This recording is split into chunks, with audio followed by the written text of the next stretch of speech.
Official I don't think so कि item song है, पर मैं अपने विषय में बात कर सकती हूँ। बहुत ही बेहतरीन सब्जेक्ट है और मैं हीरोइन की भूमिका निभा रही हूँ इस फिल्म में और उम्मीद करती हूँ कि ये फिल्म अच्छी जाए और अच्छी शुभकामनाओं के साथ शुरुआत करते हैं हम सब। जो टारगेट ऑडियंस रहेगा वो किसे मानकर चल रही है? टारगेटेड ऑडियंस कोई एक नहीं है, ये हिस्सा हम नहीं बांट सकते। हम सबों के लिए बना रहे हैं ये फिल्म, तो हम चाहेंगे कि सब इस फिल्म से जुड़े और सब कोई इस फिल्म को अप्रिशिएट करे, देखें। और थोड़ा सा सब टाइटल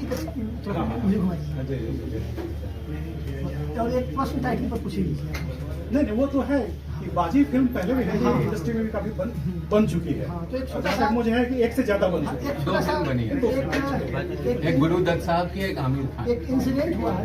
ये रीमेक है क्या? नहीं सर, ऐसा कुछ नहीं है।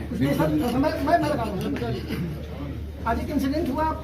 हम लोग TF कंपनी से 3 फिल्म से एक गीत अक्षरा जी और राकेश मिश्रा आज एक होली का सॉन्ग केहू का करे